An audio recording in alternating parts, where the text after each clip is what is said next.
मला एक हवेली दिसते. हवेलीत आत जाते तेव्हा एक जिणा दिसतो. जिण्यातून वरती जाते तेव्हा माझ्यासारखीच एक मुलगी दिसते आणि ती जी मुलगी आहे ती माझ्यासारखीच मला असं वाटतं. आणि त्या मुलीला जेव्हा उशीनं कोणीतरी दाबतं तेव्हा त्याचा त्रास मला होतो, माझा श्वास गुदमरतो. काही लहान मुलं अचानक उठून वेगळ्या भाषेत बोलायला लागतात. तर ते असे काही प्रसंग आहेत. अशा काही अनसॉल्व्ड मिस्ट्रीज असतात ना ज्याच्याविषयी आपले कुतूहल वाटतं, गुड असतं त्याच्याबद्दल. जर असं मला माहित नाही पण असं जर मला काही अनुभव आला मग आम्ही असं ठरवलं की आपण नैनितालची निवड करूया आणि तितक्यात आम्हाला नैनितालचे फोटो आले या पर्टिक्युलर घराचे. तर आपण वेगळीकडे शिफ्ट करूया काही गोष्ट अशाही चर्चा झाल्या. मला स्वतःला आवडतात थरारक गोष्टी ऐकायला बघायला. तू बिलीव्ह करू शकत नाही अशी थंडी होती. नाही लोक लिटरली मध्येच अशी सरपटत जात होती, इतक्या पद्धतीने पाय नम पडत होते. बरेचदा अशा सगळ्या थरारक गोष्टी आपल्याला ऐकताना त्याचं वर्णन इमॅजिन करताना छान वाटतं, पण ते तितकंच जास्त अवघड असतं करणं बजेट वाईज सुद्धा. हिंसा आहे बॉस. तू पुरुषांनी करा किंवा बायकांनी करा. नाही पण एकूणच जर प्रमाण बघितलं ना ताई, ते दिवसेंदिवस वरतीच आहे. म्हणजे खूप असं वाटतं का, मला असं वाटतं कधी कधी की दिवसेंदिवस वर चाललंय का आपल्याला कळण्याचं प्रमाण की सचिन दादा ही हवेली का निवडली भाई. अरे खूप पहिलं हवेली हा शब्दच भीतीदायक वाटतं मला. गरजच पटकथेची अशी होती की एक भव्य दिव्य हवेली, एक भव्य दिव्य घर असं पाहिजे होतं की ज्यात अनेक खोल्या आहेत. अशा काही गोष्टी असतात बघ, हे कधीतरी पाठी झाल्या असं वाटत राहत आपल्याला. त्याला देजावू म्हणतो की असं अख्खाच्या अख्खा सीन घडलाय असं वाटतं की हे सगळं आपण समोरच्याला विचारतो की आपण हे आधी बोललोय ना याच्या आधी, समोरचा म्हणतो नाही. काय वाटतं या भूमिकेबद्दल असंभव मधल्या? मासा गळायला लागतो तसंच झालं मला की अरे पुनर्जन्म 2 रोल एका सिनेमात मज्जा. त्यांनी आधी एक अलर्ट दिला होता की तिथे थंडी बिंडी असणार आहे, तुम्ही ओके आहात ना सगळे ऍक्टर्स, म्हणजे कारण कम्फर्टेबली काम करून मायनस मध्ये आम्ही शूट. अगदीच क्षणभर विश्रांती जसा दिसतोय तसा आताही दिसतोय. आणि तसंही आता म्हणजे आताही तसं काय भानगड काय, याच्या मागचं रहस्य काय? प्रिया बापट आणि मुक्ता बर्वे एकमेकींना भेटल्या आणि हास्याची कारंजी उडाली. तर ती मुलगी नेक्स्ट डे शिफॉनची साडी, स्लीवलेस बिंदास. तुम्हाला का थंडी होते, तुम्हाला का थंडी होते? मग तुम्ही मुक्तालाही काही ज्ञान दिलं की मुक्ता आहे बघ, मेंटली जर आपण असं ठरवलं वगैरे असं खूप त्यांचं काही झालं तर मला थंडी आहे. मला काही फरक पडत नाही. सिनेमाच्या ट्रेलर मधून खूप मोठी सगळीच गोष्ट तुम्ही उलगडली असते जण अनेक जण म्हणतात, याबद्दल काय सांगशील? कारण असं म्हणतात बरेच जण की मराठी सिनेमा असा की ट्रेलर मध्ये सगळं सांगून मोकळे होत आहे. प्रेक्षकाने अजून पिक्चर पाहिला नाही. ओके, सरप्राईज आहे. ये तो ट्रेलर आहे, पिक्चर बाकी हे म्हणतात. आता दोघं एक साथ मला काय म्हणणार आहे, माझं वेगळं ठरलं. काय आहे तुझं? 21 नोव्हेंबरला आमची फिल्म येते असंभव. एक चांगला जोरदार ट्रेलर येतोय, तो नक्की बघा, कारण तुम्हाला तर माहितीये आपला विषयच भारी.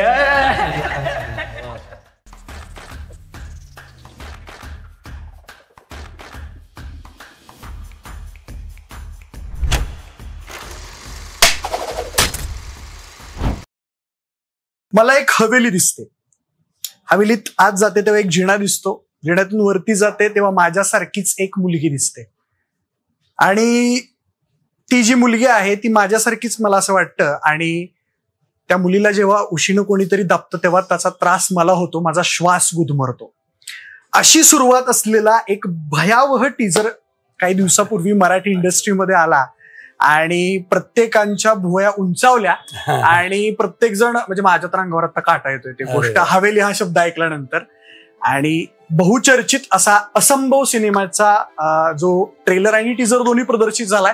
आणि त्याच निमित्तानं विशेष भारी आपल्या या चॅनेलवरती आज गप्पा मारण्यासाठी, हितगुज करण्यासाठी या सिनेमाचे निर्माते त्याचबरोबर अभिनेते सचिन दादा पाटील या ठिकाणी उपस्थित आहेत. त्याचसोबत मुक्ताताई, मी ताईच म्हणेन, मला खूप बरं वाटतं असं जरा हित टच होत आहे. सो मुक्ताताई आहे आपल्या सोबत चर्चा करायला आणि त्यांच्यासोबत असंभव आणि असंभव भोवती फिरणाऱ्या सर्व गोष्टी, या सर्वांची चर्चा करणार आहोत, गप्पा मारणार आहोत. सो सुरू करूया. सगळ्यात पहिला मला प्रश्न आहे की सचिन दादा ही हवेली का निवडली भाई. अरे खूप पहिलं हवेली हा शब्दच भीतीदायक वाटतं मला. मुळात जेव्हा कपिल, याची थोडीशी पार्श्वभूमी सांगतो. कपिल भोपटकर माझा जवळचा मित्र आहे. त्यांनी मला जेव्हा ही कथा ऐकवली तेव्हा ती इतकी सक्षम कथा होती की त्यावरती काही करून चित्रपट करायचा आणि तो प्रेक्षकांसमोर आणायचा असं माझं ठरलं. आणि मग मी पटकथा कपिल आणि विशाल बरोबर लिहायला लागलो त्याची. आणि पटकथा लिहित असताना असं लक्षात आलं की हा खूप भव्य सिनेमा होत चाललाय लिखाणाच्या प्रोसेसमध्ये. आणि ह्याची जी रिक्वायरमेंट आहे सिनेमाची ती त्या भव्यतेला साजेशीच असायला हवी. बरोबर. आणि हे करत असताना हळूहळू दिग्दर्शनाची पण जबाबदारी माझ्यावर आली. याआधी मी 3.5 2007 साली डिरेक्ट केला होता. मग क्षणभर विश्रांतीचं दिग्दर्शन केलं. पण मधल्या काळात अभिनयामध्ये व्यग्र असल्यामुळे दिग्दर्शन बऱ्याच वर्षांनी पुन्हा करावंसं वाटलं या चित्रपटाच्या निमित्ताने. आणि मग निर्माता ऍक्सिडेंटली झालो. म्हणजे मी खरं तर निर्माता शोधत होतो आणि माझा जवळचा मित्र आहे नितीन प्रकाश वैद्य.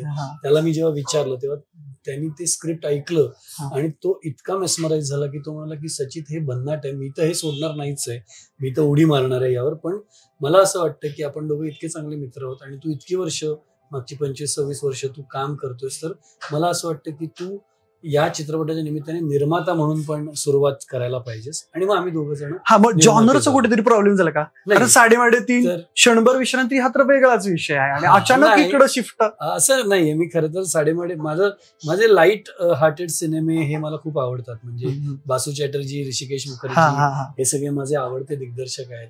अशी बनवा बनवी हा माझा सचिन यांचा चित्रपट आम्हाला सगळ्यांनाच आपल्याला खूप आवडतो. सो हलके फुलके पिक्चर मला पाहायला आवडतात आणि त्यामुळे तसे बनवले गेले. पण ही कथा जेव्हा कपिलने ऐकवली तेव्हा मी म्हटलं की नाही, ही अशी कथा इतकी सुंदर कथा आहे तर ही फुलवली पाहिजे आणि ही प्रेक्षकांपर्यंत आणली पाहिजे. सो पटकथा लिहित असतानाच त्या पटकथेमध्ये तुझा ज्या पहिला प्रश्न होता त्याच्यावर मी येतो की गरजच पटकथेची अशी होती की एक भव्य दिव्य हवेली, एक भव्य दिव्य घर असं पाहिजे होतं की ज्यात अनेक खोल्या आहेत आणि ते एक कॅरेक्टर आहे सिनेमामध्ये. सो आपल्याला त्या म्हणजे जेव्हा प्रेक्षक सिनेमा पाहतील तेव्हा ती हवेली किंवा ते घर आम्ही का निवडलंय हे प्रेक्षकांना लगेच कळेल. मग ते कुठे करायचं शूट, तर कथेची गरज अशी आहे की ते महाराष्ट्रामध्ये आपण त्याचं शूटिंग नाही करू शकत कारण कथा बाहेर घडते महाराष्ट्राच्या. तर थोडासा भाग मुंबईत घडतो पण बाकी सगळी कथा महाराष्ट्राच्या बाहेर घडते. मग आम्ही असं ठरवलं की आपण नैनितालची निवड करूया. कारण मी नेहमी माझ्या इंटरव्ह्यूज मध्ये मागच्याही बोललोय की मासूम हा चित्रपट मला खूप आवडतो आणि त्यात तो जुगल हंसराज नैनितालच्या हॉस्टेलमध्ये त्याला ठेवलेलं असतं आणि नसिरुद्दीन शाह त्या ठिकाणी त्याला भेटायला जातात. तरी माझी एक लहानपणापासूनची मेमरी होती. सो बरेच आम्ही उत्तराखंडमध्ये गेलो आणि मग तिकडे देहरादून वगैरे अशी सगळी इतर हे बघत असताना असं मला वाटलं की आपण नैनितालचं बघूया का. आणि तितक्यात आम्हाला नैनितालचे फोटो आले या पर्टिक्युलर घराचे हवेलीचे. आणि मग आम्ही म्हटलं येस, इथंच करायचं आहे. जे दिसत होतं ते हे घर आहे आणि आपण जाऊया. आणि मग आम्ही नैनितालला गेलो. माझं एक कुठेतरी हिडन हे होतच स्वप्न की नैनितालमध्ये कधीतरी शूटिंग करावं आणि ते या निमित्ताने जुळून आलं. आणि ती हवेली जी काही दिसते, ते घर जे काही दिसतंय ते चित्रपटाला इतकं समर्पक आणि इतकं परफेक्ट आहे. आणि ज्या पद्धतीची गूढ कथा ही आहे, ज्या पद्धतीने मुक्ताचं आता तू छान पद्धतीने सगळं बोलून दाखवलंस वाक्य, तर ते त्या हवेलीशी खूप रिलेटेड आहे. म्हणून त्या हवेलीची निवड केली. मुक्ता, ते तुझ्याकडे येतो. तू टिपिकल ती दिसतेस त्या सिनेमामध्ये, पण तुझा अपीरियन्स फार वेगळा आहे आणि तुझी काय ते दचकून उठते. मला तर खरंच वाटलं. काय वाटतं या भूमिकेबद्दल असंभव मधल्या? एक तर जबरदस्त प्लॉट आहे आणि तू म्हणतोस तसं हवेली या शब्दातच एक मोठी कमिटमेंट आहे आपल्याला. हवेलीचं दार उघडतं, लहानपणी ऐकलेलं आहे. म्हणजे तर त्यामुळे माझ्यासाठी मला स्वतःला आवडतात थरारक गोष्टी ऐकायला, बघायला. तर जेव्हा कपिल पोपटकरनी पहिलं नरेशन दिलं आणि जोरदार रंगवून सांगतो ती गोष्ट, सिनेमाच्या लेंथ पेक्षा जास्त वेळ नरेशन दिलं त्यांनी, घामाघूम वगैरे ऊन हे, तर मी पूर्णपणे गोष्टीमध्ये गुंतले. आणि ऍक्टर म्हणून दुसरं असं होतं की 2 रोल एकाच सिनेमात करायला मिळणार. पुनर्जन्म हा अत्यंत आवडता विषय आहे की तो म्हणजे असा मासा गळायला लागतो तसंच झालं की अरे पुनर्जन्म 2 रोल एका सिनेमात मज्जा. त्यामुळे चांगली आणि या सगळ्याला कसं असतं की बरेचदा अशा सगळ्या थरारक गोष्टी आपला ऐकताना त्याचं वर्णन इमॅजिन करताना छान वाटतं, पण ते तितकंच जास्त अवघड असतं करणं बजेट वाईज सुद्धा. कारण ते कागदावरचं 2D व्हिज्युअलायझेशन 4D होताना जर तितकं भव्य झालं नाही तर ते तसं मजेशीर वाटत नाही. पण यासाठी मग निर्मात्यांनी कंबर कसली, जोरदार तयारी केली.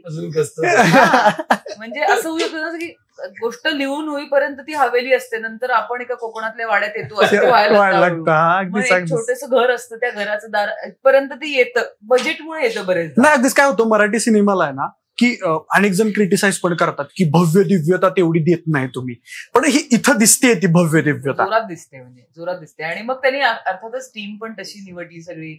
प्रसाद बेंडे ऑन बोर्ड आला, त्यांनी रेकीला गेले तेव्हाच जे फोटो सचित पाठवता की इकडे बघ काय आहे, इकडे बघ काय, एक साईड चला आता लवकर. तर त्यामुळे ते, आणि मग ती त्यांनी आधी एक अलर्ट दिला होता की तिथे थंडी बिंडी असणार आहे, तुम्ही ओके आहात ना सगळे ऍक्टर्स, म्हणजे कारण कम्फर्टेबली काम करून मायनस मध्ये आम्ही शूट. अगदीच अगदीच अगदीच. तर आपण वेगळीकडे शिफ्ट करूया काही गोष्ट, अशाही चर्चा झाल्या, पण सगळ्यांना कळत होतं की ती गरज आहे आणि ते छान दिसणार आहे. आणि अशा प्रकारच्या कथांमध्ये ओव्हरकोट घालून माणसं फिरतायत, वापा येतायत वगैरे, हे सगळं खूप सॉलिड दिसतं. आणि ते जितकं सॉलिड दिसतं तितकंच ते खतरनाक शूट करतात. तुझा आहे का पुनर्जन्मावर विश्वास? विश्वास म्हणशील तर माहित नाही, पण असेल तर मजा येईल असं मला वाटतं. अनुभव काय असे आहेत का?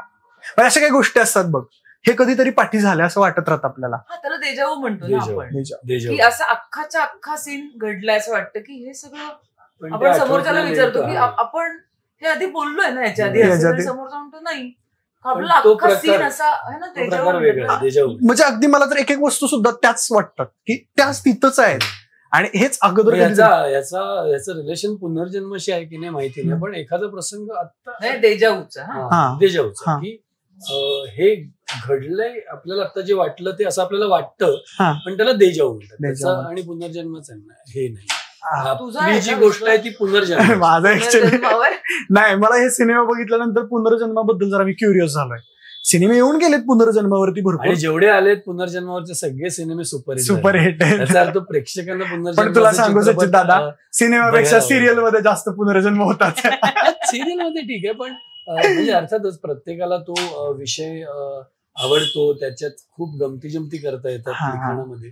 पण मला म्हणजे स्पेसिफिकली हे सांगावं असं वाटतं की आजपर्यंत जेवढे सिनेमे पुनर्जन्मावरती आले ते सगळे प्रेक्षकांनी डोक्यावरती घेतले आणि ते सगळे सुपरहिट झाले. त्याचं कारण काय असेल बरं, असं आम्ही नेहमी गप्पा मारताना बोलतो, तेव्हा मला असं वाटतं की त्यातल्या अनेकांचा विश्वास असेल विश्वास नसेल, हा प्रत्येकाचा व्यक्ती सापेक्ष हे आहे आणि व्यक्तिगत निर्णय आहे की आपण त्यावर विश्वास ठेवायचा की नाही.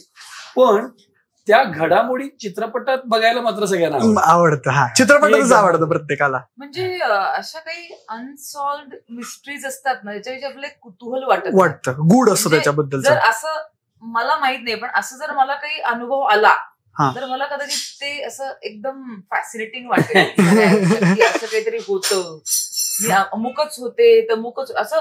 आणि हा सिनेमा जेव्हा आला त्यानंतर मग सचिनची खूप चर्चा पण झालं की मग ती PLR सेशन्स म्हणजे काय, त्याचे काही व्हिडिओ क्लिप्स बघितल्या, ते आपलं मेनी लाईफ्स मेनी मास्टर्स ते पुस्तक, मॅजिक फिलॉसॉफी आहे त्याच्याविषयीच ते व्हिडिओ बघून वगैरे चकित व्हायला होतं.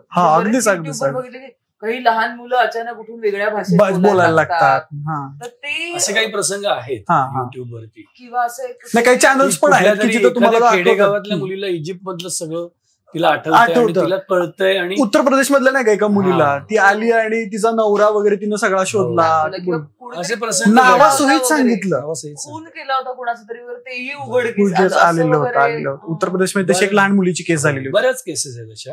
आणि आम्ही जेव्हा लिखाण करत होतो, कारण ह्याची लिखाणाची प्रोसेस फार इंटरेस्टिंग होती, जेव्हा आम्ही पटकथा लिहित होतो तेव्हा आम्हाला वाटलं नव्हतं. मी नॉर्मली खूप डिटेलमध्ये जाऊन लिखाणाचं काम करतो, कारण तेच शेवटी पडद्यावरती उमटतं. पण लिखाणाची प्रोसेस जवळजवळ 1.5-2 वर्ष चालली आमची. बरोबर. इतका काळ लिहित होता? 1.5-2 वर्ष आम्ही हा सिनेमा लिहित होतो. आणि हे तर लिखाण मी सांगतोय फक्त पटकथेपर्यंत. मग गिरीश जयंत जोशी जेव्हा आम्हाला संवाद लेखक म्हणून आला, तेव्हा त्याच्याबरोबर पुन्हा एक 5-6 महिने काम करायला गेले. 2-1 वर्षाची ही प्रोसेस आहे लिखाण. निर्माता म्हणून काय वाटतं आता?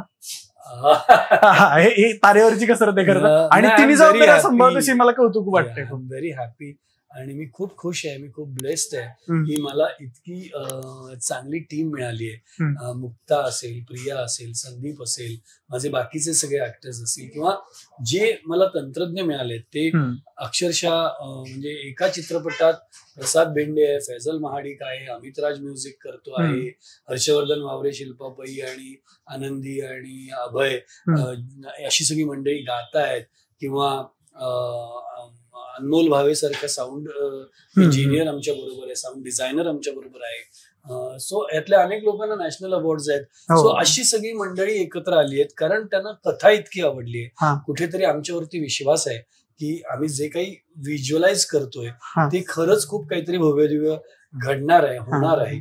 आणि निर्माता होण्याचं कारणच हे आहे की त्याचं संपूर्ण श्रेय मी जसं म्हटलं की नितीनला जातं की नितीनने मला हे केलं की जे कन्व्हिक्शन तुझं त्या गोष्टीमध्ये आहे ना ते इतर निर्मात्यांना समजावून सांगणं आणि ते त्याच्यासाठी पैसे गोळा करून ते करत बसणं याच्यात वेळ खूप जाईल. हा नाही काय होतं मराठी सिनेमात कथा तशा येतात पण ते पोहोचवण्याची जबाबदारी निर्मात्याची खूप मोठी आहे या गोष्टींमध्ये. मला जे दिसतंय ते जर का त्याच्यासाठी अपेक्षित असलेलं बजेटच मला मिळालं नाही तर मी कसं दाखवणार. बरोबर. सो जेव्हा तुम्ही स्वतः निर्माते असता तेव्हा ती एक थोडीशी लिबर्टी तुम्हाला मिळते.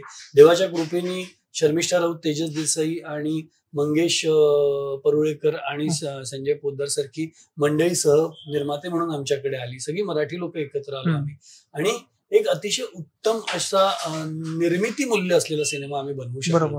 आणि त्यात माझे हे जे सोन्यासारखे सगळे कलाकार आणि तंत्रज्ञ आहेत त्यांनी आम्हाला इतकं मनापासून हेल्प केलं आणि इतकी मनापासून प्रत्येकाने ही फिल्म केली आहे. इतकी म्हणजे मगाशी जे मुक्ता म्हणाली तू बिलीव्ह करू शकत नाही अशी थंडी होती. म्हणजे पहिले 3-4 दिवस किस्से काय असतीलच, नाही किस्से तर खूप आहेत.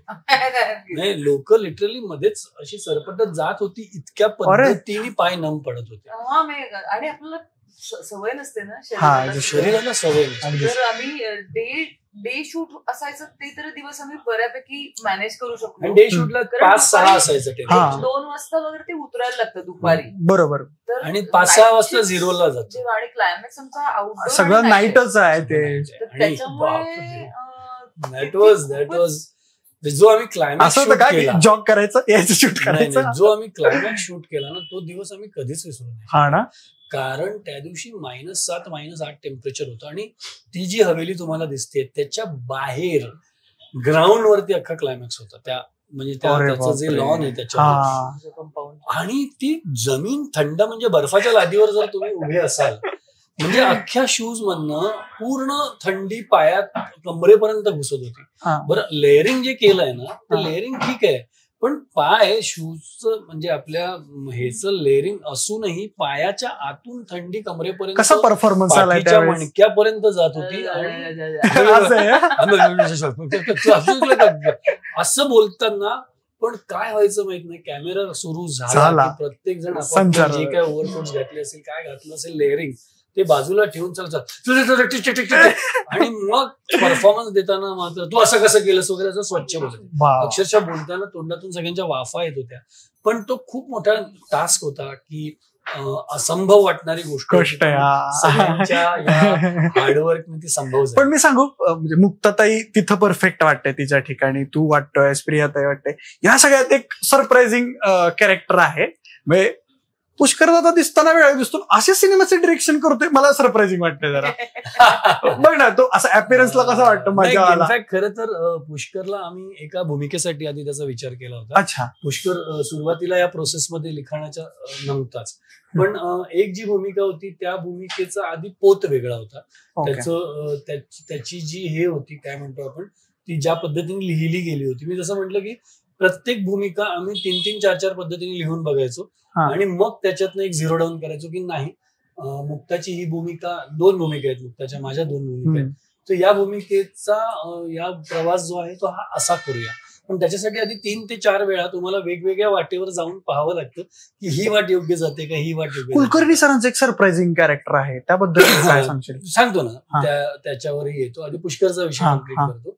सो एका भूमिकेसाठी आम्हाला असं वाटलं की आपण पुष्करला जरा बोलून त्याचं लुक टेस्ट वगैरे करूया. या निमित्ताने पुष्कर खरं तर या प्रोजेक्टमध्ये आला आणि मग जेव्हा त्यांनी हे ऐकलं आणि त्यांनी कथा ऐकली आणि सगळेच जसं मेस्मराईज होतात तसा तोही झाला की इतकी अप्रतिम कथा आहे. आणि मग तो म्हणाला की सचिन मला याचं तुझ्या बरोबर सहदिग्दर्शन करायला आवडेल.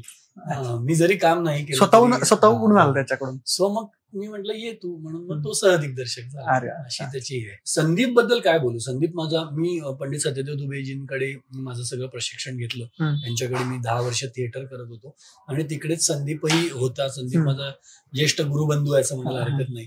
आम्ही खूप वर्षांपूर्वी एक नाटक एकत्र केलं होतं. म्हणजे त्यालाही आता 30-32 वर्ष झाली. तर असा एखादा कलाकार या भूमिकेसाठी पाहिजे होता जो जे बोलेल त्यावरती प्रेक्षक विश्वास ठेवतील. त्याच्याकडे ती ऑथेंटिसिटी पाहिजे की अच्छा ह्या माणसाने म्हटलंय की नाही, कारण तो एक सायकियाट्रिस्ट आहे. बरोबर. तर तो जर हे म्हणतोय, ही थिअरी मांडतोय, तो जर ट्रेलर मध्ये पाहिलं असेल तर तो त्याच्या तोंडी हे वाक्य आहे की मला याचा संबंध पुन्हा मागच्या जन्माशी वाटतोय. तर अशी बिलिव्हेबल जे सांगितलं जाते थोडंफार ते बिलिव्हेबल झालं पाहिजे अशी व्यक्ती पाहिजे होती. आणि संदीप हा त्याच्यासाठी परफेक्ट होता. राईट. आणि एक तुला एक सांगायचं कॉम्प्लिमेंट म्हणून घे. क्षणभर विश्रांती जसा दिसतोय तसा आताही दिसतोय. आणि तसंही आता म्हणजे आताही तसं काय भानगड काय, याच्या मागचं रहस्य काय? रहस्य काय खरं सांगायचं ना, असं रहस्य काही नाही. मग तो तुला काय वाटतं त्याबद्दल? ऍब्सोल्युटली. म्हणजे काही फरकच नाहीये काही. म्हणजे आताही म्हणजे मला लाज वाटते थोडी. मी त्याच्यापेक्षा खूप कमी व्हायचं आहे. नाही म्हणजे खरं सांगायचं तर त्याचं श्रेय सिनेमातही तसा दिसतोय. अरे थँक्यू सो मच. मी घरी जेवतो तर शक्यतो घरी जेवतो. बाहेरचं शक्यतो अवॉइड करतो. जेव्हा असे दौरे वगैरे असतात तेव्हा पर्याय नसतो. पण घरनं टिफिन कॅरी करतो. शूटिंगला 3 वेळचं अन्न कॅरी करतो. ब्रेकफास्ट असेल, माझं लंच असेल आणि डिनर असेल. तो माझ्या बायकोचं, शिल्पाचं हे क्रेडिट आहे की ती हे सगळं करायला खूप म्हणजे दक्ष असते आणि ती काही बाबतीत खूप पर्टिक्युलर आहे. त्यामुळे त्या सगळ्या गोष्टी मी साध्य करू शकतो. त्याचबरोबर मागचे अनेक वर्ष मी नित्यनियमाने व्यायाम करतो काही झालं तरी. मग पूर्वी तर मी 3-3 तास वर्कआउट करायचो, जिमला जायचो रेग्युलरली. आता मी माझ्याच घरी एक छोटी जिम बनवली आहे. कारण सकाळी 9ची शिफ्ट असते, 8ला निघावं लागतं आणि जर मीरा रोड, मड वगैरे अशा ठिकाणी शूटिंग असेल तर जायला 1.5 तास लागतो. यायला घरी 11 वाजतात, 11:30 वाजतात, 12 वाजतात. सो झोप पूर्ण करून उठून जो काही अर्धा-पाऊण तास मिळतो त्यात सकाळी उठल्या योगासनं करतो, थोडं स्ट्रेचिंग करतो, थोडा सूर्यनमस्कार मारतो, पुलअप्स मारतो, जमेल तसा अर्धा-पाऊण तास व्यायाम करतो आणि मग निघतो. सो मला असं वाटतं की कुठेतरी तू प्रियाताईशी कम्पीट करते असं काही नाहीये. पण आमची कॉम्पिटिशन नाहीये. फार जवळच्या मैत्रिणी. किती वर्ष न चुकता व्यायाम करतोय विचार. म्हणजे इन्स्पिरेशनचा हे आहे. 32 वर्ष व्यायाम करतो न चुकता. 32 दिवसही बुडवला नाही. आम्हाला फक्त हिवाळ्यात जिम आठवते. 1 जानेवारीला आपली जिम. नाही माझी तर हिवाळ्यात बाबा, आफ्टर दिवाळी. कारण दिवाळीत खाऊन घ्यायचं आणि परत जिमला जायचं. मुक्ताताई तुझ्याकडे येतोय. त्या सिनेमामधली भूमिका आणि तू ह्याच्यात काही कॉमन गोष्टी वाटतात तुला? नाही येत अशा काही कॉमन. ओके. म्हणजे एक तर त्या 2 एकमेकींपेक्षा खूपच वेगळ्या. मानसी आणि उर्मिला सुद्धा. आणि आत्ताच्या काळातली ती आहे ती सुद्धा माझ्यापेक्षा खूप वेगळी आहे. ओके. एकतर आपल्याला ते पुनर्जन्म होण्याचा हे जेवढी थरारक वाटते गोष्ट, तर ज्या माणसाला ते होत असतं त्याच्यासाठी ते फार विदारक असू शकतं. तर त्यातली ती मानसी आहे जिला ते होतंय, ज्याच्या आवाजात तू जो डायलॉग म्हणतोस ते तिच्यासाठी खूप ट्रॉमॅटिक आहे. म्हणजे काय आहे हे कळेपर्यंत जे होतंय, जे बघताना आपल्याला खूप थरारक वाटणार आहे शुअर, पण त्या व्यक्तीसाठी ते खूप विदारक आहे. ते साकारणं खूप, ती त्यामुळे खूप व्हल्नरेबल मुलगी आहे. बरोबर. म्हणजे तिचं एक सामान्य आयुष्य बाजूला राहून तिच्या आयुष्यात घडणाऱ्या गोष्टीच अशा घडत जातात, तिला समजतच नेमकं काय होत नाही ना, हाताबाहेर जातं ते काय घडतं आहे नक्की माझ्या बाबतीत आणि काय होत आहे.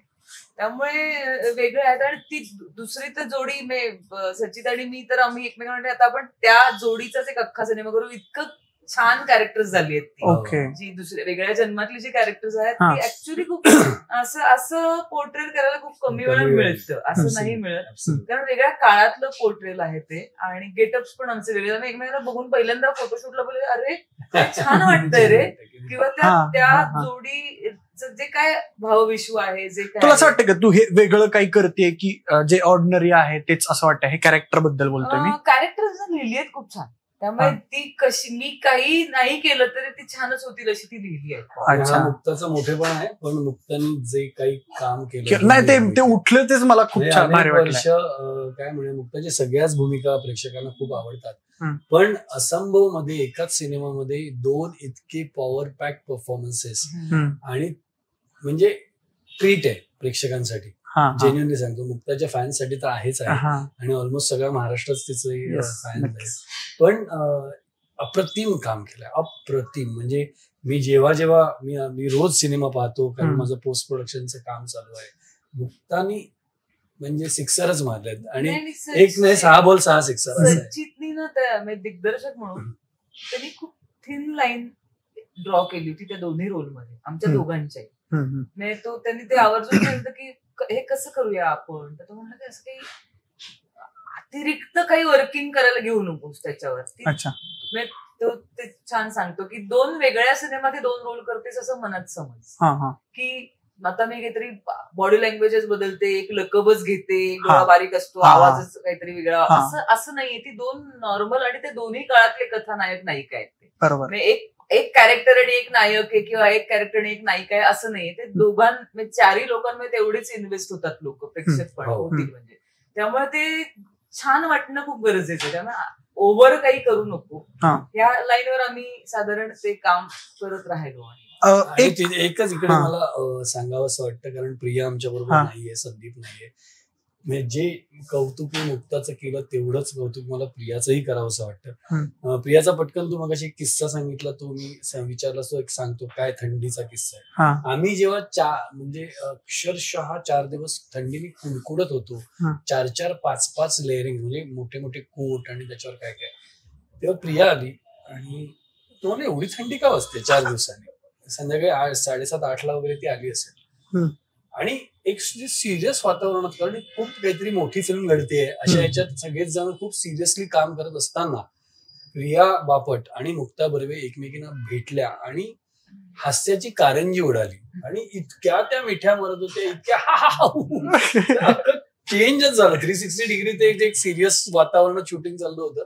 पण त्या दोघी एकत्र आल्यानंतर प्रिया जी एनर्जी घेऊन आली, त्यानंतर ते वातावरण, म्हणजे जिथे काम करताना सिरियसनेस अपेक्षित आहे तिथे पूर्ण सिरियस, पण लोक थोडीशी रिलॅक्स पण झाली, मजा करू लागली काम करताना, कारण त्या थंडीमुळे एक तर लोक बधीर झाली होती. काय सांगशील तुमच्या नात्याबद्दल? म्हणजे आम्ही आमचा 3रा सिनेमा असेल एकत्र, आणि आम्ही एक ग्रो होताना बघितले. मी प्रियानी मला माणूस म्हणून सुद्धा. त्यातला उमेश हा एक कॉमन धागा आहे आमचा. उमेश माझा खूप जवळचा मित्र, आणि उमेशने आणि मी खूप काम केलं एकत्र. तर त्यामुळे कौतुक वाटतं दोघींना एकमेकींचं, आणि सपोर्टही वाटतो. मला मजा येते तिच्याबरोबर, कारण तो हा म्हणतो असं एक खूप छान एनर्जी. 2 मैत्रिणी खूप दिवसांत भेटले, अरे असं टाईपचं, आणि त्यातनं काम करायला मिळतंय एकत्र. हे तर मजेची. नाहीतर एरवी तुम्ही खूप लांब असाल.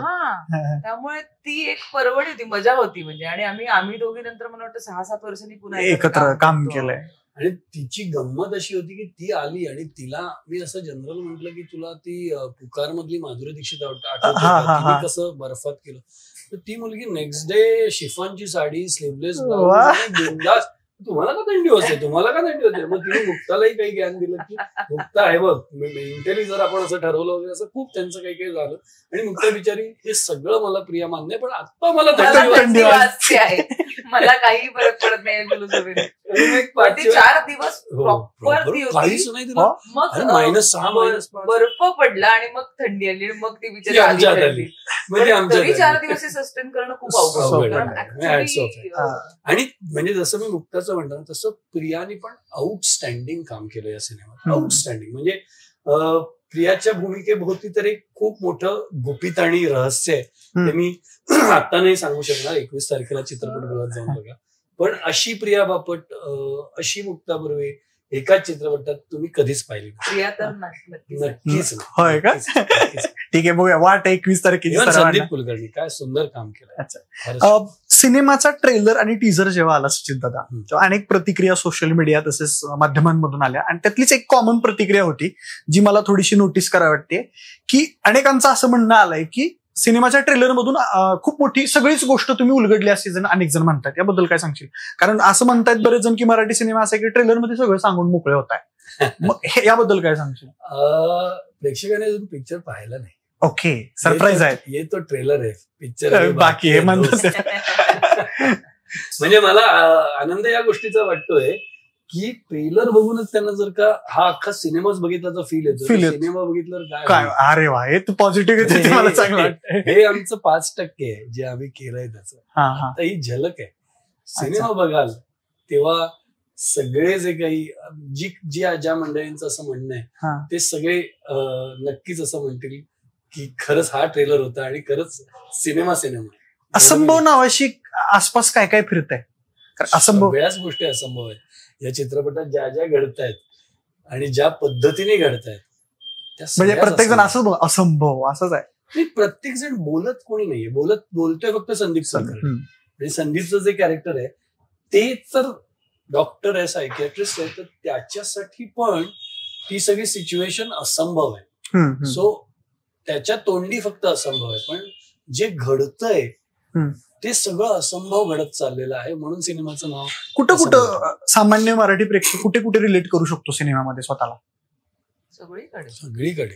तरी तुला असं स्पेसिफिकली वाटतं की नाही, आणि मला असं वाटतं की प्रत्येकाला वाटलं की आपल्याला काहीतरी आठवायला हवं, मागचं काहीतरी तर भारी होईल असं वाटतं. काय काय ना थ्रिल मध्ये मजा असते. मला आवडतं थ्रिल.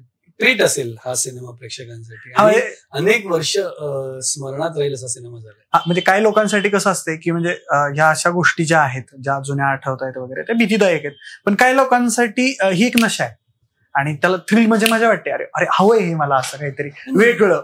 नशा आहे की नाही माहिती आहे. मगाशी आम्ही एका इंटरव्ह्यू मध्ये म्हटलं की लहानपणी किले का रहस्य नावाचा एक सिरियल आहे आमच्या. तुला तर माहितच असेल. काय नाव आहे बोलला? किले का रहस्य. त्याची सुरुवात अशी होती की एक किल्ला आहे आणि ती रात्री 10:30-11 लागायची सिरियल आणि त्याच्यावरती ना असे लाल पंजे जे असतात ना रक्ताचे, ते असे ठसे असायचे त्या किल्ल्यावर आणि हळूहळू किल्ल्यात असा तो कॅमेरा मूव्ह होत तो किल्ला चढत जायचा. एवढंच टायटल सॉंग. पण ते बघताना आम्ही आपल्या सगळेजण लपून लहान मुलं ते पण ज्याच्या पाठीवर ते उमटायचे तो माणूस पण भीती वाटायची. पण आजही आणि प्रत्येक एपिसोड जाऊन बघायचो लपत काय असे ना, घरच्यांबरोबर का असे ना, पण भीती वाटली की लपणार, परत बघणार. पण तरी मुळातच मानवी वृत्ती ही आहे की एखादी गोष्ट जेव्हा आपल्याला थ्रिल करत असते, आपल्याला काहीतरी एक वेगळा अनुभव देत असते, तेव्हा ते आपल्याला पाहायला आवडतं. त्या भीतीचं आकर्षण वाटतं. राईट, ती एक गोष्ट आहे. ट्रेलर पाहिल्यानंतर एक दिसतं की हे ट्रँगल आहे. हा म्हणजे मुक्ताताई, परत आपली प्रियाताई आणि तू, असं एक ट्रँगल दिसतं. आणि आजकाल म्हणजे आता आमचा चॅनल तर तशाचा अनुषंगाचा आहे, सगळीकडे ट्रँगल दिसत आहे, जिकडे तिकडे ट्रँगल आणि ट्रँगल मधून होणारे खून अशा पद्धतीच्या आसपास घटना दिसत आहेत. याबद्दलची सायकोलॉजी, आता तू लिखाणाच्या प्रोसेसमध्ये बराच रिसर्च झाला असेल म्हणून तुला विचारतो की ही सायकोलॉजी कशी डेव्हलप होत चालली आजकाल लोकांच्या मध्ये. कारण बघ ना, एका पार्टनर सोबत फार काळ राहिल्यानंतर थोडंसं कंटाळवाणं वाटतं, काहीतरी नवीन थ्रिल करावं असं वाटतं आणि त्यातून एक गुन्हा घडतो. अशा पद्धतीच्या घटना पुणे आणि मुंबई भागात तर खूप आहे. मग हे रिसर्च करताना तुला काय सायकोलॉजिकल जाणवलं? सायकोलॉजिकल बोलण्याचा अधिकार मला नाहीये, कारण तेवढं ते माझं क्षेत्र नाहीये आणि त्यात तज्ज्ञ नाहीये. पण अर्थातच जेव्हा आपण वर्तमानपत्रांमध्ये अशा बातम्या वाचतो तेव्हा आपल्याला वाईट तर खूप वाटतं की का बरं असे विचार मनात येत असतील लोकांच्या आणि का अशा पद्धतीने गोष्टी होत होतील, याचं वाईट वाटतं.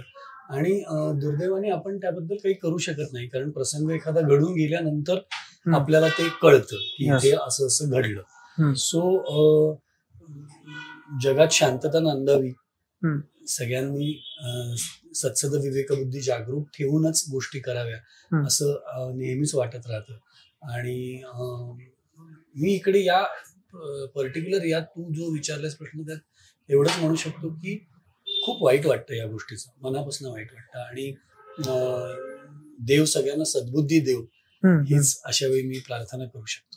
सेम प्रश्न फक्त एक तुला वेगळ्या अँगलने विचारेन की तू एक निर्णय घेतलायस तुझ्या आयुष्याचा अशा बाबतीतला, एक पार्टनर सोबत राहण्याचा अशा बाबतीतला तू एक निर्णय घेतलायस, मग तुला अशा बाबतीतली रिस्क वाटते का? अशा पद्धतीचं काय आहे का? नाही, अशा भीतीने नाही घेतला तो निर्णय. म्हणजे मनासारखं जगण्याचा किंवा एक फोकस्ड काहीतरी काम करण्यासाठी घेतलेला निर्णय आहे ऍक्च्युली. आणि असा निर्णय ठामपणे घेतलाय असंही नाहीये, कदाचित काही चांगली ऑपॉर्च्युनिटी समोर आली नाही असंही असेल. अच्छा, असंही असू शकतं. पण तू जेव्हा अशा घटना बघतेस तेव्हा एक्झॅक्ट काय वाटतं तुला? दुर्दैवी वाटतं खरं तर. म्हणजे चांगलं नाही कोणाला चांगलं. म्हणजे माझं काय वाटतं, म्हणजे माझं थोडंसं यात मी घेतो की जेव्हा हे एखाद्या पुरुष पार्टनरच्या बाजूने होतं तेव्हा ते नॉर्मल वाटतं, पण जेव्हा ते फिमेल कडून जेव्हा होतं, आजकाल घटना तू बघितलं असेल, दिले होते बॅलरवाले किस्से ऐकलेत का तू? ते फार डेंजर आहे, फ्रीजमध्ये ठेवले वगैरे तुकडे करून अशा पद्धतीचं आहे. असं जेव्हा एका फिमेलच्या बाजूने घडतं तर ह्या हिंसेकडे तू कशा नजरेनं बघतीये? हिंसा आहे बॉस. तू पुरुषांनी करा किंवा बायकांनी करा. आणि असं का म्हणतोयस तू की पुरुषांनी? कारण मला थोड्या बायका संवेदनशील वाटतात. मी त्या मुद्द्यावर येणार होतो की कोणीही केलं तरी ते चुकीचं आहे. पुरुषांनी केलं तर ओके वाटतं किंवा स्त्रियांनी केलं. आपण हा मतभेद कुठल्याच बाबतीत स्त्रियांचा आणि पुरुषांच्या बाबतीत करायला नाही पाहिजे असं माझं प्रांजळ मत आहे. म्हणजे चांगल्याही बाबतीत आणि वाईटही बाबतीत दोन्ही इक्विव्हॅलंट आहेत. स्त्री आणि पुरुष हे आजच्या या 21व्या शतकामध्ये दोन्ही इक्विव्हॅलंट आहेत. स्त्रियांनी ज्या पद्धतीची भरारी घेतलेली आहे, मग ती शैक्षणिक भरारीपासून क्रीडा क्षेत्रातली असेल किंवा सर्व क्षेत्रातली असेल, तर कुठल्याही ठिकाणी आपण कुठलंही गोष्ट जेव्हा एखाद्या गोष्टीचं मूल्यमापन करत असतो तेव्हा ही स्त्री आहे आणि हा पुरुष आहे असं मूल्यमापन न करता त्या व्यक्तीचं कर्तृत्व काय, म्हणजे मी पॉझिटिव्ह बाजू, बरोबर, निगेटिव्ह बाजू आपण सोडूनच देऊया, पण पॉझिटिव्हली पण आपण हा विचार केला पाहिजे की जेव्हा एखादी स्त्री एखादी गोष्ट अचीव्ह करते तिच्या अत्यंत जिद्दीने, मेहनतीने, आणि तर तिचं तितकंच कौतुक झालं पाहिजे जेवढं पुरुषाचं होतं. पण मतभेद नाही केला पाहिजे. म्हणजे जनरली स्त्रियांकडे किंवा महिलांकडे बघताना एक करुणेचं प्रतीक किंवा एक मातृत्व अशा पद्धतीने एक दयावान भूमिकेतून बघितलं जातं तिच्याकडे, आणि एक संवेदनशील आणि अशा पद्धतीने स्त्रीकडे बघितलं जातं. जेव्हा अशी स्त्री अशा पद्धतीचे एक रौद्र रूप धारण करते आणि मग तेव्हा कुठेतरी मला थोडं डिस्टर्बिंग वाटतं. कारण माझा अँगल काय झालाय, माझी आजी लाड करणारी, माझी आई लाड करणारी, माझी बहीण माझ्या चुका सावरणारी, अशाच पद्धतीचे रोलमध्ये मी स्त्रियांना पाहिलाय. आणि जेव्हा शहरात आलो तेव्हा समजलं की बाई ऐसा नाहीये, असं घडतच नाहीये. म्हणजे असं पण आहे, म्हणजे तुम्ही जे बोलला ना की ते राईट आहे की पुरुष आणि स्त्री या बाबतीत सुद्धा इक्वल आहे, गुन्ह्याच्या बाबतीत सुद्धा. मी तुला खरं सांगू का, खरं मत तू आता तुझ्या आपल्या पॉडकास्ट मध्ये लावायचं का नाही ते तू ठरव. पण तू जी रूप तुझ्या आयुष्यातल्या स्त्रियांची सांगतोयस ती तुझ्या सोयीने तू दिलेली आहेस त्यांना. अच्छा. म्हणजे आजीला कधी वाटलंच नसेल का की कार्ट्याला 2 थोबडं व्हावी, खोड्या काढल्याच नसशील का तू? आजोबा रागवतात पण आजी सहन करते, हे तुझ्या सोयीचं रूप झालं. म्हणजे अनफॉर्च्युनेटली फॉर्च्युनेटली बायकांना त्या रूपात आपण फिक्स केलेलं आहे. आई ही मायाळूच असली पाहिजे, आई काळजीच घेतली पाहिजे, पण आईला थकून भागून बसलेलं पण बघितलंय ना आपण. आईवर आपण कविता करतो की आई माझी हे दयेचा सागर, आई माझी काळजी घेते, तिच्या हातावरच्या तडकलेल्या रेषा बघून मला कसं तरी होतं वगैरे. मग तू काहीतरी उठ आणि कर ना आईसाठी. तिला जर कसं तरी होतंय आणि ती जर दमली आणि थकून भागून उभी, पाय दमतात आणि तरी ती माझ्यासाठी उभी राहते, तर तिला तू म्हण की तू बस. तुझी बहीण जर कशातून तरी जाते तर तिला म्हण की मी आहे, तू नको काळजी करू. तर आपण एक ते पोर्ट्रेल केले, काव्यमय पोर्ट्रेल आहे, ती माणसंच आहेत फायनली. बरोबर. समान क्षमतेची किंवा थोड्या कमी जास्त क्षमतेची सगळ्या संकटांना सामोरी जाणारी स्त्री आणि पुरुष ही माणसंच आहेत. त्यामुळे जशा प्रेमाच्या भावना वडीलही तितके प्रेमळ मी बघितले, रडणारे वडील पण बघितले. असं नाही की मी स्त्रियांविषयीच म्हणते. आपण ती इमेजरी वडील माझे खंबीरपणे उभे राहिले आणि आई पाय गळून बसली, नाही, वडीलही माझे ढसाढसा रडताना बघितलेत, मी आई खंबीरपणे उभी राहिली बघितले. असं असतंच प्रत्येक माणूसात. तुझं असं म्हणणं की एक पर्टिक्युलर कॅरेक्टर अज्युम करून नाही चाललं, नाही चालत. तसंच क्रोध आणि क्रौर्य हे पण तितकंच स्त्री आणि पुरुष दोघांमध्ये असू शकतं. आणि दुसरं म्हणजे मला असं नाही वाटत की शहरामध्ये याचं प्रमाण आहे आणि ग्रामीण भागामध्ये याचं प्रमाण नाहीये, असं काहीच नाही. ही मानवी वृत्ती आहे. ती वृत्ती कुठेही जन्माला येऊ शकते आणि त्या वृत्तीचं आपण काहीच करू शकत नाही. सो त्या वृत्ती का त्या व्यक्तीची झाली, त्याची मानसिकता त्या व्यक्तीला इथपर्यंत क्रौर्य करायला भाग पाडणारी का झाली, याची पाळंमुळं कुठेतरी त्यांच्या त्या लहानपणापासूनच्या जडणघडणीत आहेत. कळते की त्या पर्टिक्युलर पॉइंटला त्या व्यक्तीला तसं करावंसं का वाटतं. ते कुठेही घडू शकतं, ते जगाच्या पाठीवर कुठेही घडू शकतं. नाही, पण एकूणच जर प्रमाण बघितलं ना ताई, तर म्हणजे आम्ही आता न्यूज मीडियामध्ये काम करणारे माणसं आहोत, रोज घटना बघतोय, पण त्याचं जे प्रमाण आहे ना ते दिवसेंदिवस वरतीच आहे. म्हणजे कुठे असं वाटतं का, मला असं वाटतं कधी कधी की दिवसेंदिवस वर चाललंय का आपल्याला कळण्याचं प्रमाण हा असं पण आहे. म्हणजे मीडिया आपण जे ब्रेकमध्ये बोललो, अदरवाईज तू इथे तुझ्या गावातनं कुठून जरी आला नसतंस तर मला माहितीच नसतं की तुझ्याकडे काय. राईट अगदी मुद्दा बरोबर आहे ना, की आपल्याला एकमेकांविषयी खूप जास्त माहित व्हायला कारणाशिवाय पण माहिती लागलं. अगदीच म्हणजे एरवी आपल्याला मनात येणारी गोष्ट आपल्याला कुणाला तरी भेटून सांगावीशी वाटायची, आता आपण इतकी घाईत असतो की व्हॉट्सअप स्टेटस ठेवून देतो. ती व्यक्त होण्याची वेळ पण आपण घालवत नाही, आता इतकं ते झालंय.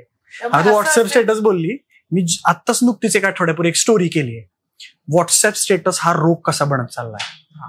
त्यात भन्नाट आहे ह्या सगळ्या गोष्टी, की प्रत्येकाला व्यक्त येऊ वाटतंय. व्यक्त म्हणण्यापेक्षा अनेक जण तर असे भन्नाट आहेत की काही टाकायला लागलाय स्टेटसला, त्यांच्या पर्सनल गोष्टी टाकायला लागल्यात.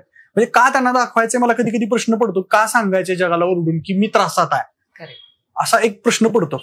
मला ह्या सिनेमाच्या अनुषंगानेच एक गोष्ट विचारायची आहे, तुझ्या आयुष्यात अशी कोणती स्वप्न आहे जी तुला त्रासदायक देतात? मला काही एक कॉमनली पडणारं स्वप्न आहे, ते मला त्याची मी घाबरून उठते त्यातनं. ते लहानपणाशी निगडीत आहे खरं तर, की गणितातली चिन्ह अंगावर पडतात. अरे यार, तू खरंच सेम मला त्रास देत आहे ह्या गोष्टी. वाटते की नाही, तेव्हा मी किती वयाची वगैरे मला कळत नाही, मला असं भयंकर वेळ अरे तू कोणत्या बॅकग्राऊंड मधून शिकले? मी मराठी मीडियम मध्ये. नाही म्हणजे भविष्यात, कारण मी सायन्स मधून शिकलोय ना. मी आर्ट्स. तू आर्ट्स. अरे वा, अरे मग तुम्ही खूप वाचलाय. Sine theta, cos theta, limit integration, हे पार्ट खूप वेगळा आहे. हे तर खूप फिरतं. हो, तर ते एक स्वप्न आहे जे मला सातत्याने, आणि आता का पडतं मला माहित नाही. आता तर काही नाही, तरी ते असं एका वेगळ्या जगात मी उभी आणि हॉलो ठिकाणी मी उभी आणि ते पडतं मला. असे कॉमन त्रास. म्हणजे गणित तुझ्या आयुष्यात हॉरर गोष्टी आणताय. थ्रिल आहे. तुझ्या बाबतीत काय, कोणती स्वप्न त्रास देतात? मला असं पर्टिक्युलर स्वप्न त्रास देत आहेत वगैरे असं नाही. मला खूप आधी एक स्वप्न पडलं होतं की मला निसर्गाची आवड आहे आणि मी एका छान डोंगरावरती आहे उभा. अरे वा, हे भारी, हिरवं छान असं मस्त. हा, म्हणजे ते एकदाच पडलं, पण मी खूप असा घाम येऊन उठलो होतो खूप वर्षांपूर्वी. घाम येण्याचं कारण काय? एवढं चांगलं स्वप्न आहे. पुढचं ऐकलं तर मी सांग. मी उभा होतो आणि मी ती दरी बघत होतो छान, आणि अचानक मला पाठीमागनं कोणीतरी ढकललं. आणि ते ढकललं आणि ते पुश करतंय कोणीतरी, आणि मी आता त्या दरीत पडणार आहे मला कळतंय, आणि मी सांगतोय की अरे थांब, आणि ते कोणीतरी पाठ इतकी, आणि मला कोण आहे मागे तेही कळत नव्हतं. आणि मी खटकन उठलो, आणि तो इतका भयावह, म्हणजे आपण आता पुढे काय होणार या भीतीने जे उठतो, आणि तेव्हा मला असं कळलं की मी बेडच्या अगदी कडेवर आहे आणि मी पडणार होतो.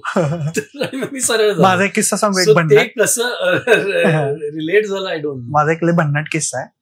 आमचा डीओपी मित्र आहे, तो माझ्या रूमवरच राहायला असतो, आणि मला स्वप्न काय पडलं बघा. मला एक असं सीन सांगतो तुला. असे क्लोज लागला, आणि क्लोजला एक हातात सुरा दिसतोय कोणाच तरी. आणि मी चहा पित उभा आहे. ट्रेलर बघितलेलंस का तू असं? अरे थोडं रिलेट होईल तुला सिनेमाला. आणि मी चहा पित उभा आहे, आणि कोणतरी सुरा घेऊन आले, आणि काय कोण असतो की मला असं एक रिअलाइज झालंय की मला कोणतरी चाकू घेऊन मारायला आलंय. आणि माग वळून अशी सन्नकणी त्याला लावून दिली जो आहे तो. आणि ऍक्च्युअल मध्ये माझ्या शेजारी झोपणाऱ्याला डीओपीला ती बसली. अरे बापरे, असंही डेंजर प्रकरण झालं. तो उठला, तुम्हाला काय झालं, तुम्हाला का मारायला लागलाय? अरे नाही म्हटलं, स्वप्न पडलंय मला. स्वप्न आहे, पुनर्जन्म आहे, या सगळ्या गोष्टी आपल्याला नक्कीच रहस्यमय आहेत. आणि त्या रहस्यमय गोष्टींमध्ये अनेक काही ड्रामा बराच घडतोय असंभव सिनेमामध्ये. मला वाटतं इनफ आहे एवढ्या सगळ्या गोष्टी आपण चर्चा केल्या. बऱ्याच गोष्टी तुमच्याकडून शिकायला मिळायला, समजल्या. आणि खूप खूप शुभेच्छा मुक्ताताई आणि सचित दादा. आणि प्रोड्युसर म्हणून मला असं वाटतं की असं ब्लॉकबस्टर व्हावं, ब्लॉकबस्टर पेक्षा खूप असा गल्ला जमावा आणि खूप चांगला सिनेमा गाजावा असं वाटतंय. आणि एक भयपट पहिल्यांदाच अशा पद्धतीचा मराठीमध्ये वेगळं काहीतरी येत आहे, अशी चाहूल सगळ्यांना लागलेली आहे. आणि विशेष भारीच्या सगळ्या प्रेक्षकांना मी आवाहन करेल की तुम्ही आमच्या रहस्यमयी गोष्टी, क्राईम स्टोरीज बघत असता, पण असंभव नावाची एक जबरदस्त स्टोरी घेऊन सचित दादा, मुक्ताताई, प्रियाताई ही सगळी मंडळी येत आहेत. त्यांना खूप प्रेम द्यायचं या सिनेमाच्या माध्यमातून. आणि मराठी सिनेमात काहीतरी वेगळं घडणार आहे, काहीतरी वेगळा इतिहास घडणार आहे, असा व्हावा, घडावा असं मला वाटतंय. खूप खूप शुभेच्छा ताई, खूप खूप सचित दादा. आणि आपण थांबूयात. हा पॉडकास्ट तुम्हाला जर आवडला असेल आणि ज्या काही गोष्टी आवडल्या असतील यामधल्या, तर नक्कीच स्पेशली कमेंट करून सांगा, याबद्दल तुमची मतं सांगा. आणि पॉडकास्टला लाईक करा आणि आपल्या विशेष भारीच्या युट्यूब चॅनलला सबस्क्राईब करा. त्या अगोदर मी एक तुम्हाला डायलॉग देतो, आमच्या चॅनलची हुकलाईन आहे, तुम्हाला तर माहितीये आपला विषयच भारी, अशा पद्धतीचा आहे ते. एकदा त्याआधी मी फक्त प्रेक्षकांना एवढंच सांगेन की असंभवच्या संपूर्ण टीमनी खूप मेहनतीने, खूप कष्टाने हा सिनेमा बनवलेला आहे. आणि खूप भव्य दिव्य असा हा सिनेमा साकारलेला आहे आम्ही. आणि ज्यात तुमची लाडकी मुक्ता आहे, प्रिया आहे, संदीप कुलकर्णी आहे, खूप चांगले चांगले कलाकार आणि तंत्रज्ञ आहेत. आणि जवळजवळ 3.5-4 वर्षांची आमची मेहनत आहे. आणि एक चांगला सिनेमा, एक विलक्षण अनुभव देणारा असा सिनेमा बनलेला आहे. तुम्ही तुमच्या संपूर्ण कुटुंबासहित 21 नोव्हेंबरला जवळच्या चित्रपटगृहात जाऊन नक्की पहा. तुम्हाला हा चित्रपट खूप आवडेल. थँक्यू. आता काय बोलायचं सांग. आता दोघं एक साथ मला काय म्हणणार आहे, माझं वेगळं ठरलं. काय आहे तुझं? तुम्हाला सर्वांना तर माहितीये आपला विषयच भारी आहे. तू वेगळं म्हणणार आहे. ठीक आहे, बघू तुम्ही आता तुमचं डेव्हलप करा. अच्छा, इम्प्रोव्हाइज करायचं म्हणून टाकते माझं. ठरलं की 21 नोव्हेंबरला आमची फिल्म येते असंभव. एक चांगला जोरदार थ्रिलर येतोय, तो नक्की बघा, कारण तुम्हाला तर माहितीये आपला विषयच भारी. आता मुक्ताने ऑलरेडी सगळं सांगितलेलंच आहे. पण मला असं याच्यावरती बोलावं असं वाटेल की तू आज आमचा इतका छान इंटरव्ह्यू घेतला. तुला असंभवचा ट्रेलर बघून त्याचे सगळे संवाद पाठ होते, हे बघून आम्हाला इतका आनंद झालेला आहे. आणि तू आमचा इतका छान इंटरव्ह्यू घेतलास, कारण तुला तर माहितीये, तुम्हालाही माहितीये आपला विषयच भारी. चला, थँक्यू सो मच. खूप छान वाटलं, खूप मजा आली. 100% बघणार, रिव्ह्यू बनवणार आहे. अरे आम्ही रिव्ह्यू बनवतो आणि मला आवडतं.